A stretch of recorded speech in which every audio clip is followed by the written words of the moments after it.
But motive is essentially the answer to why do you want to be a leader? And it really comes down to, are you in leadership for selfish reasons or selfless reasons?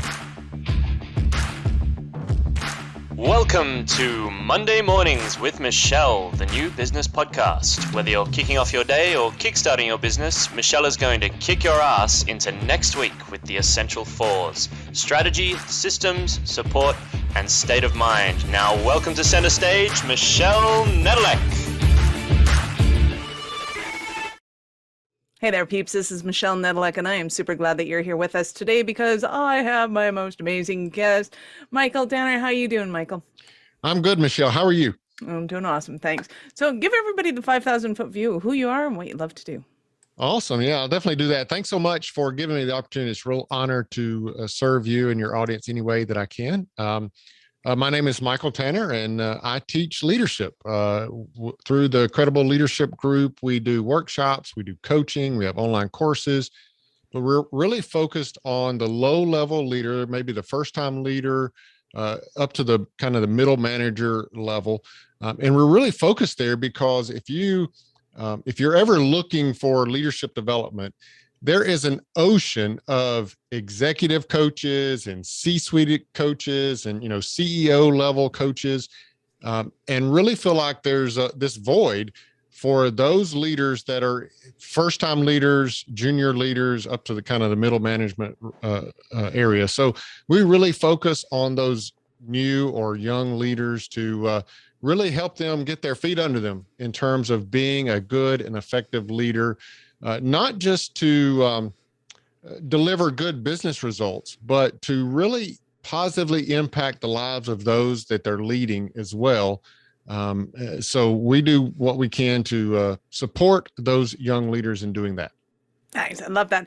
And that was one of the reasons why I was super excited to have you on the show, because I think a lot of senior executives don't realize kind of the follies of their way when they take, especially in my experience, the best salesperson, the best technician, and then hire them or promote them into management and go teach everybody else how you did what you did. And they're like, I don't know how I did what I did. How am I supposed to teach other people how to do what I did? I just did it. And then you get these people going, well, you just do it. And you just keep doing it. And then you wonder why, especially in the realm of sales, because sales to me is different than going from a normal employee up the management rung. Sales is a completely different mindset. It's a completely different way of doing things. You're taking a lone wolf and then telling him that he's the middle of the pack, and it's like, that's not working for me. So I am super excited to have you here. We are going to cover all of those bases and more. But first off, tell me, how did you get into this? How did this become your thing? So I always tell people that I have been in professional leadership now for about 28 years. 1993 was the first position that I had where I was actually paid to be in a leadership position. And that was actually in the United States Marine Corps. So the Marine Corps is where I first learned leadership. And when I talk about my military background, a lot of people think that I'm going to bring to the corporate world a totally different style of leadership that I actually bring, because I have that military background. Everyone assumes that I'm going to bring a authoritarian, command and control type of leadership to the corporate world. And in fact, the opposite is true. The Marine Corps actually teaches servant leadership. Now, they don't call it servant leadership, but that's exactly what they teach. And so I brought that into the corporate world. I got into the corporate world as a software engineer after getting out of the Marine Corps, and quickly got into leadership in the corporate world as a software developer, leading a small team of software engineers. And then the company kept giving me bigger problems, which meant I needed a bigger team. And so I just kept growing that team size. And really for me, that's when the switch kind of flipped for me from wanting to solve a big problem with software development to wanting to lead a team in solving a big problem. And so I kind of had this mental switch moment where I really got energized by helping and coaching and watching a team win more than I was energized by my own personal wins, right? And so that's when I knew that leadership, I was going to nerd out on leadership. That's when I knew I was going to start doing that. So I've been doing that in the corporate world now for all these years. And in the last couple of years, I've struck out on my own for the purpose of ensuring that I'm not limited in any way in the number of people that I can help and that I can coach in developing their leadership skills. In a corporate title-based position, I'm limited to those that I lead. But in a leadership development firm, I'm not limited in any way, obviously. Nice. Love that. So just for the sake of semantics, define for me what your definition of servant leadership is. Yeah. So great question, because I always, with every client, whether it's an individual or a group, I always start with, well, what is your definition of leadership? And so I have to have a working definition of leadership. That's what I base all of my teaching around is a working definition of leadership. And sadly to say, a lot of times I'll go into a team or a person and ask them, what is your definition of leadership? And they don't have one. And so, my follow-on questions are, well, first of all, how do you define it? And then how do you measure it? And then how do you improve it? And if you can't define it, then obviously you can't measure it and you can't improve it, right? My favorite response to how do you define leadership is, well, I don't exactly know, but I recognize it when I see it. Well, that doesn't help me any. How do I measure that, right? Well, so and how do you implement that? Right, exactly. So to get to your question, here is my definition of leadership: influencing others towards a shared goal. Now, so let me break that down, because every word in that means something. First of all, others have to be involved. So influencing others towards a shared goal. You have to have others involved. Someone has to be following you. Otherwise, it's just self-discipline, in my opinion. It's not true leadership that you're quote, leading yourself, right? So others have to be involved. There has to be a goal. We have to have a purpose, right? Leadership is not about, well, let me go into the office and me and my team, we're just going to survive another day. That's not leadership, right? That's wandering through the wilderness. We have to have a goal. We have to have an intention, a purpose here. And so there has to be a goal. The modifier to that goal is it has to be a shared goal. And in our definition, the word shared has two parts to it. First of all, it means communicated. So you have a goal. As a leader, you must have communicated many times and in many different ways that goal to your team. Right? So you've got to communicate the goal. But the second part of that word shared is this idea of togetherness. We are in this together, right? It's shared.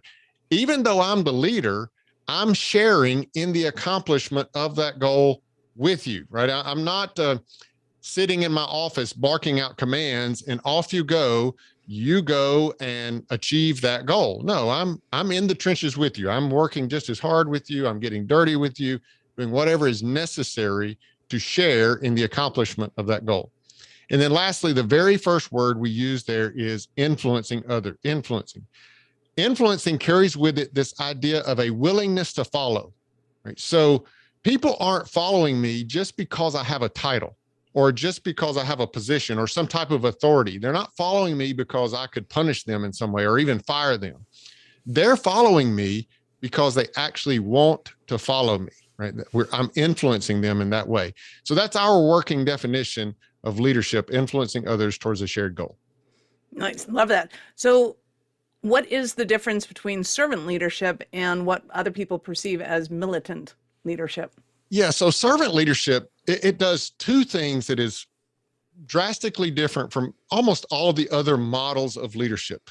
Servant leadership, first and foremost, it puts, from the perspective of the leader, it puts the team first. The team members, they are first and most important people to a servant leader. You'll see this a lot when you ask, for instance, a business owner, what's more important, your employees or your customers? And a lot of business owners will really get kind of torn up about that. They don't want to say that, well, the customer is more important than my people, but then they don't want to say the customer is not important.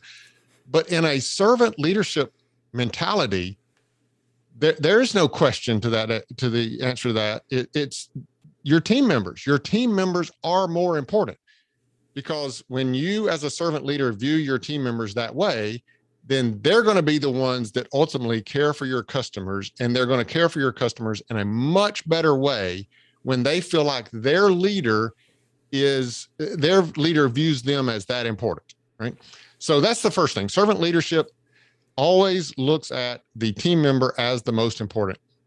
And then the second thing that's different in servant leadership is that the leader views his or her responsibility of serving those team members for the purpose of making their life easier, making their accomplishment of the goal easier, doing whatever is necessary to ensure that those team members can accomplish the mission, can accomplish the goal in the most efficient way possible. I alluded to earlier the military strategy of teaching servant leadership.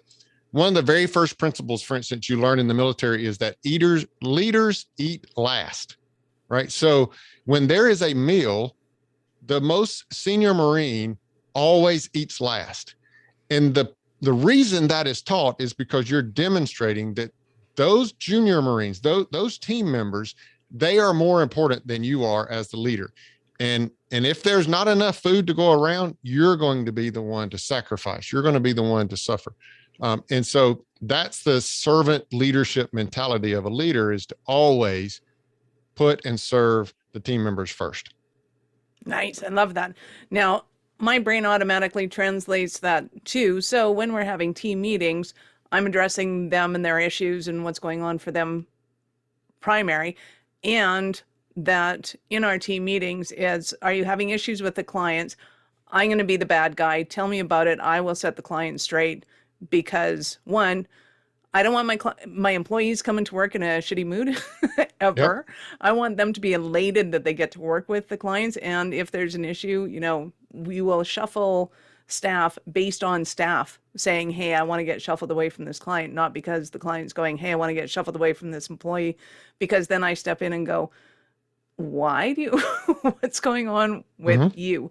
And a lot of our clients are like gobsmacked that I would dare ask them what they had done to piss off my team. And I'm like, because the team's super happy. We get along with everybody. So what's going on here? And it's definitely a twist, but that's just my perception. Am I doing it right? And, or, what's your take on how do you translate the eating last thing in a team meeting? Yeah, that is so important. And I've worked with a lot of groups that are in, for instance, a technical support group, right? In a technical support group, they always work directly with the customer. And the customers that they're working with, guess what? They're always the unhappy customer. No one calls tech support to say, hey, I just want to tell you how great your product is and how much fun I'm having with it, right? So they're always in a bad mood, right?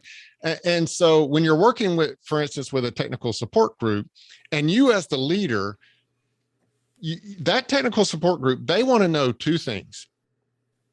Because again, every single day they're working with that unhappy customer. They want to know that you're willing to get in the trenches with them and to really coach them and mentor them and so forth into how to work with and how to deal with those unhappy customers. That's the first thing they want to know, that you're willing to be there with them. The second thing that they want to know is that you always have their back as a leader. And so if it were to come to it, and you as the leader needed to step in and you needed to say to a customer, hey, I know you're unhappy, but here's the deal. You will not treat our team members that way, right? If you've got to act that way, then you are not going to be a customer of ours or something. When your team knows you as the leader have their back that way, you've just created a tremendous amount of loyalty when they see that you're there to serve them, to protect them, even at the expense that it might cost you a customer. So again, that to me, that's the epitome of viewing yourself as a servant leader when you can step in that way. Good. I'm doing it right. You are. Yes. So what does it look like when you come in and work with a company? Like, what is your process and, how does that unroll?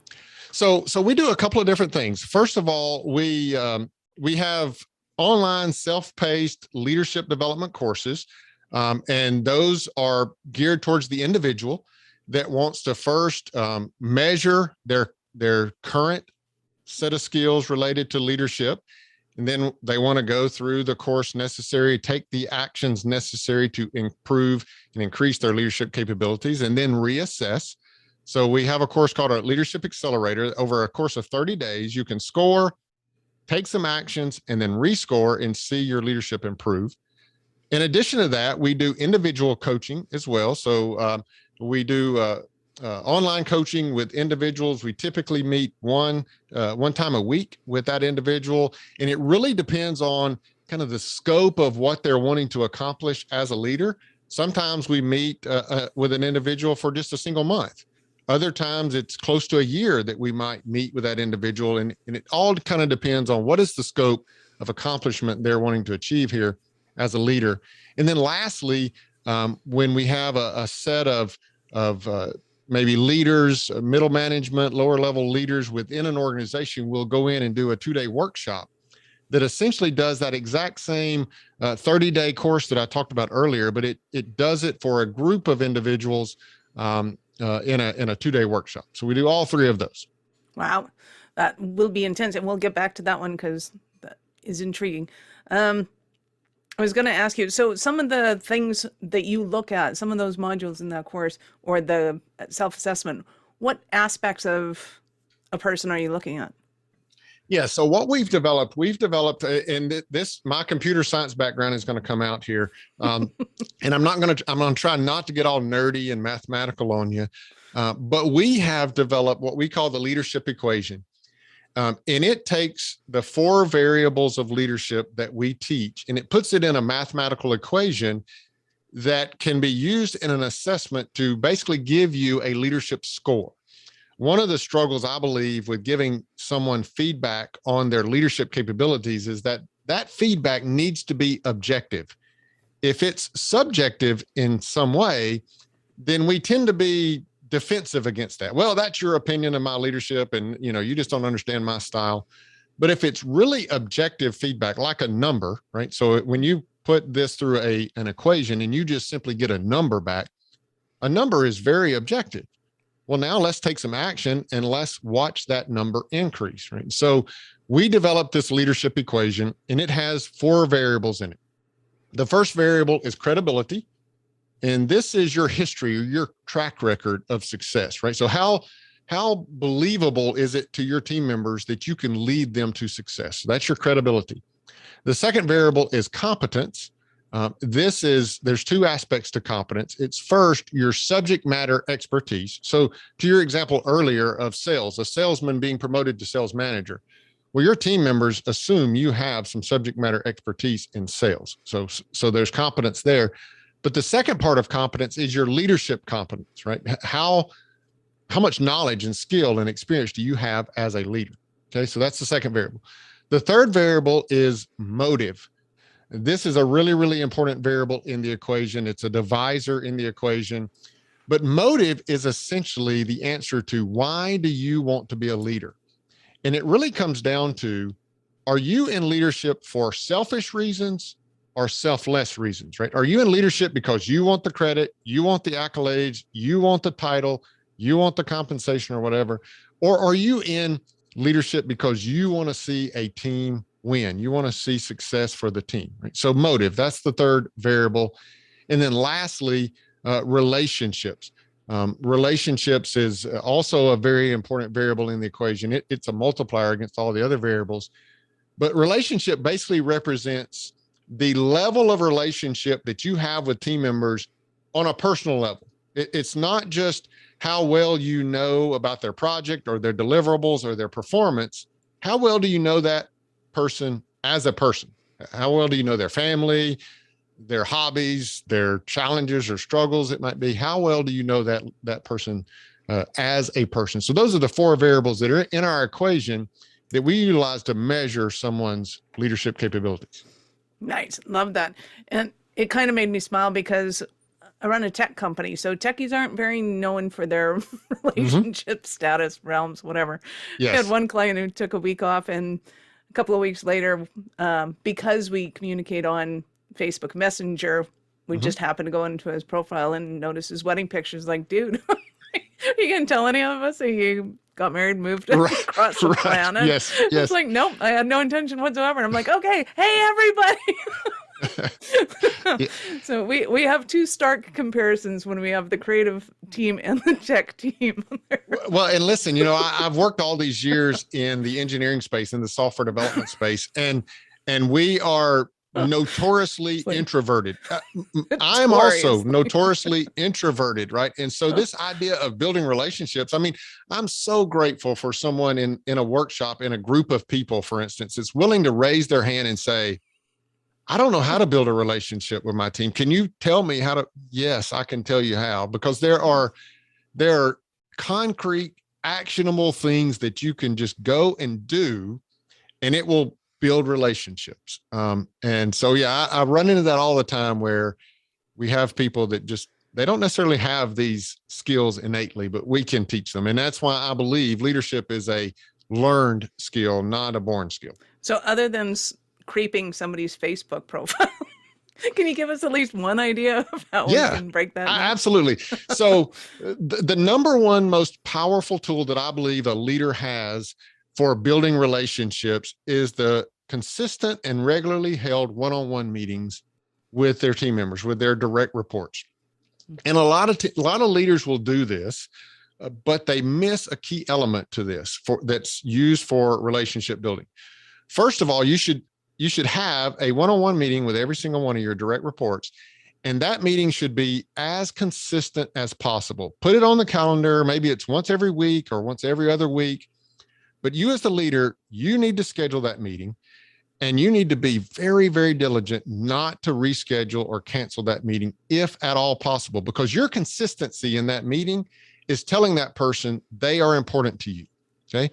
Now, when you get into that meeting, your agenda can be anything you need or want it to be, except that the very first item on that agenda is relationship building.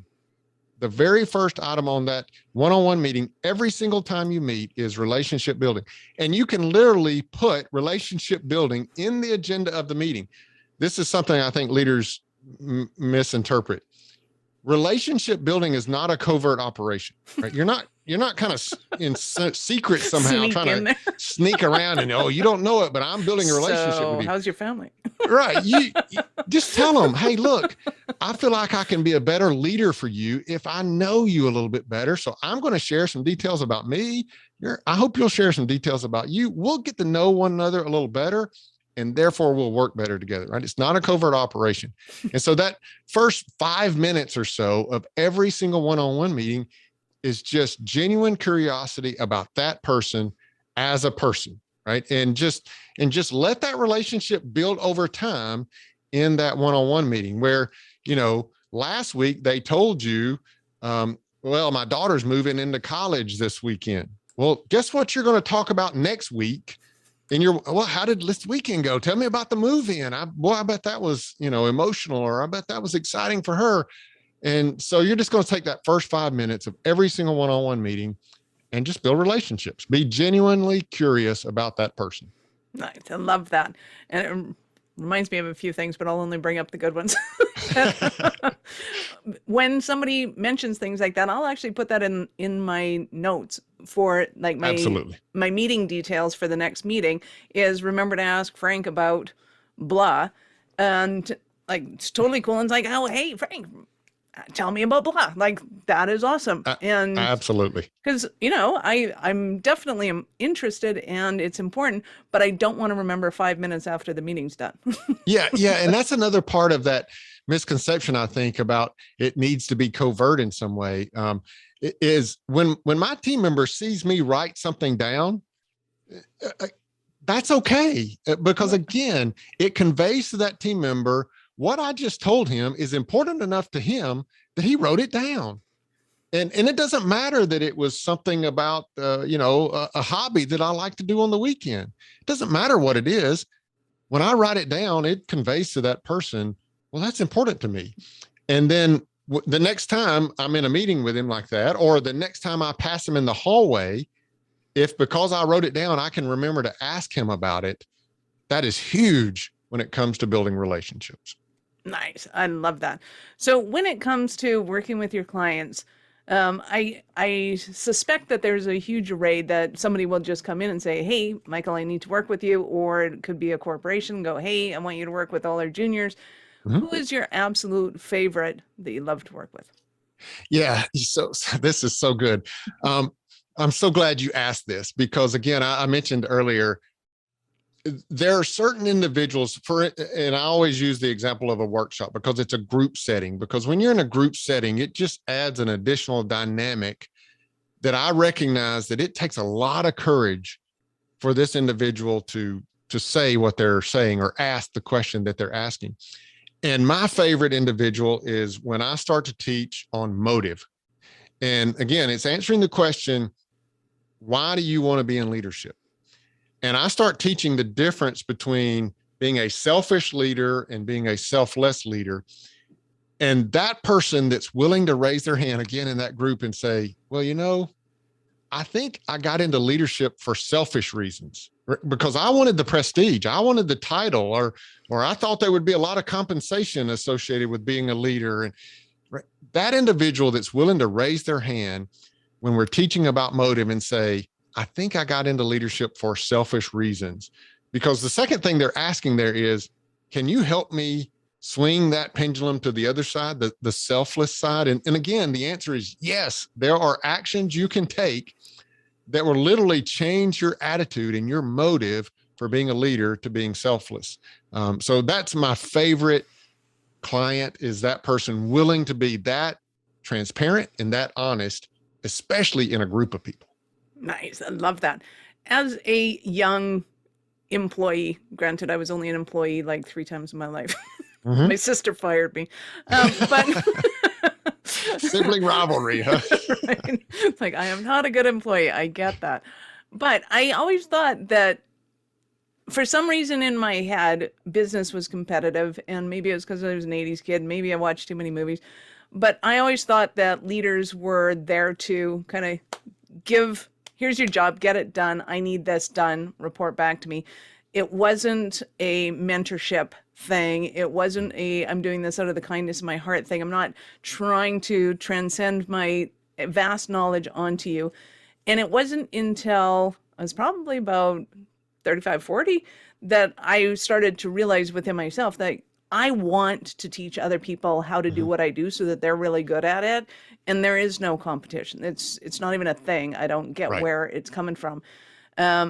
So is it an age thing? Is it a position thing? Is it just an awareness that people come to that they transition from that, hey, everybody's out to get me thing to, Mm-hmm. oh, this is Yeah. all about me transcending my knowledge onto other people, and this Yeah. is where we're going with it. Yeah.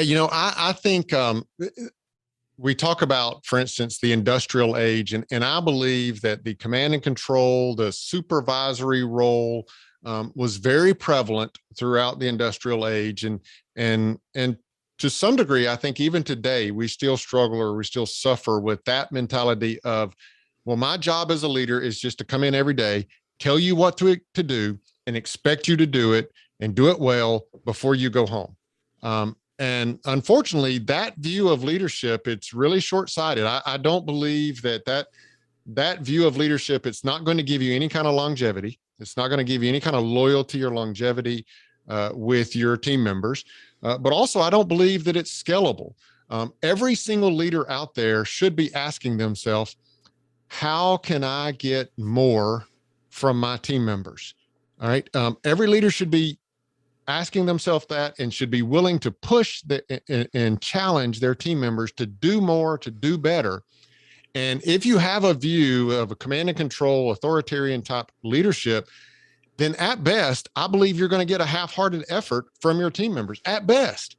And so that's just not a scalable model of leadership. And doing all this other hard work of building relationships and building credibility and competence and all that, that's what's going to make your team members, remember, influencing, I use the word influencing, they want to follow you. That's what's going to make your team members willing to go the extra mile for you. And that's what's going to give you the longevity, the loyalty, but that's also what's going to give you the scalability as a leader. Beautiful. I love that. So, can you give us an example of a Cinderella story of one of your clients? Yeah. So, so many of these, and most of them again come from the software development world, where you've got that introvert, where you've got that I don't know how to build relationships.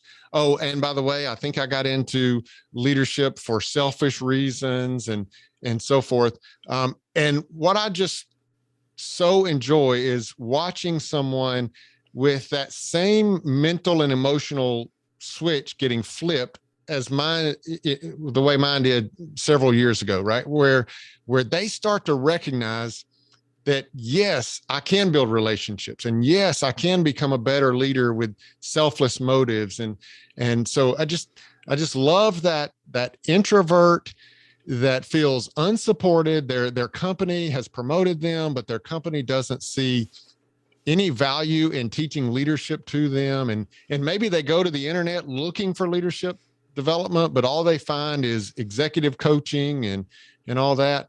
I just love then getting in the trenches with that leader and teaching them these tactics for really changing and influencing them for the betterment of them and also their team. Right. Great. And I can totally see that, especially um, with techies and whatnot, Mm-hmm. being promoted because you're awesome at what you do, that ability to be able Yeah. to teach somebody else how to do it, for lack of a better word, or to do Yeah. transfer that knowledge is going to be a big challenge. No, it definitely is. I mean, just because someone is a wonderful salesman Mm. doesn't mean they're going to be a wonderful sales manager. Just because someone is an awesome software developer doesn't mean they're going to be an awesome software development manager. Mhm. It's a totally separate and different set of skill set. And it needs to be taught. Again, I don't believe in this idea of someone as a born leader. I get it that certain characteristics makes leadership easier for some people. I believe that it's probably easier for an extrovert to be a good leader than it is an introvert. But I don't believe in this idea that you're just innately born with all the necessary skills to be a great leader. It's a learned skill set. And I just love watching that, that person that's the introvert, unsure about their abilities. And as they learn and they see the improvement, they get excited about that. I love that. Right. So, what are some of the stumbling blocks that somebody might be having right now and thinking, "Oh my God, Michael, I need you so badly right now"? Yeah, I think, and listen, this is some of the stumbling blocks that I struggled with as well, is that I think too many leaders, especially young leaders, they follow the example of leadership that they've experienced in the past without necessarily recognizing, well, was that good leadership or not? Right. And, Mhm. and I fell victim to this early in my days as well, where I led the way I was either led or the way I saw other people leading. Right.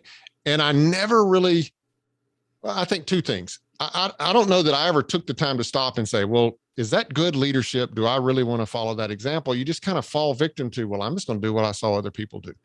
But secondly, if I had thought that, I don't know if I'd have been able to identify, yes, that's good leadership, therefore I want to follow it. So I think that's probably one of the earliest stumbling blocks that new leaders experience, is that they just follow what they've seen in the past without regard of whether or not it was good leadership or not.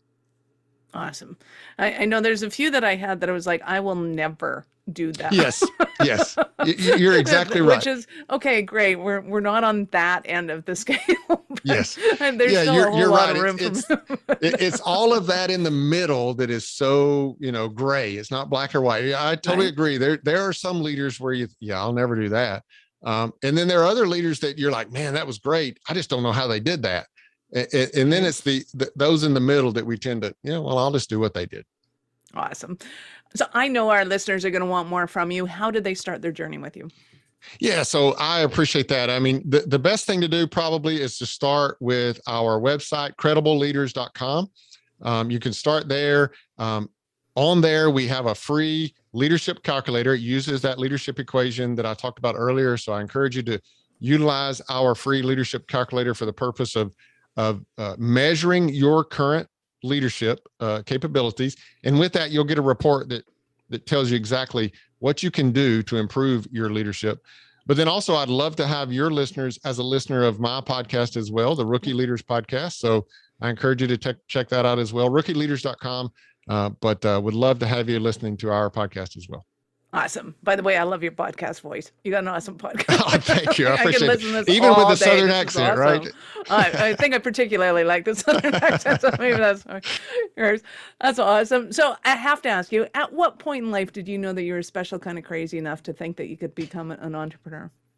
Oh my goodness. Well, you're assuming that I've already hit that point. I mean, Do you know you're crazy? There are certainly days, even today, where I look at this and think, wow, can I do this?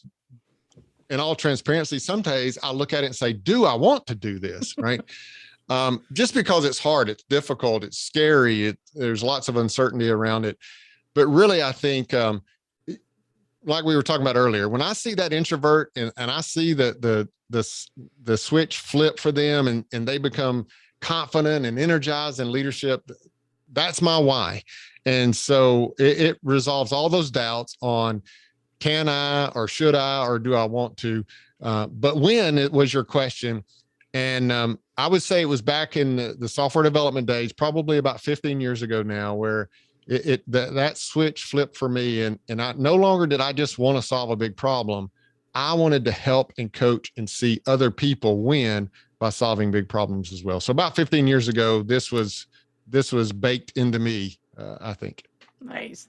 Love that. So peeps, if your switch has been flipped, welcome to the community. We welcome you with open arms. Welcome to the crazies. Awesome. Michael, you have been absolutely fantastic, amazing. Thank you so much for your time. I appreciate it. Any last words for our peeps? Yeah, no, thank you so much, Michelle. If I could say on your behalf for this podcast to your listening audience, I know the effort and I know the work that you put into delivering good, solid content for your listening audience. So I would just ask your listening audience, be sure that you go and rate and review the podcast here, because I know Michelle is working hard for you and I know that she deserves that. So that'd be my last ask, my call to action, if you will, for your listeners. That was adorable. Thank you so much.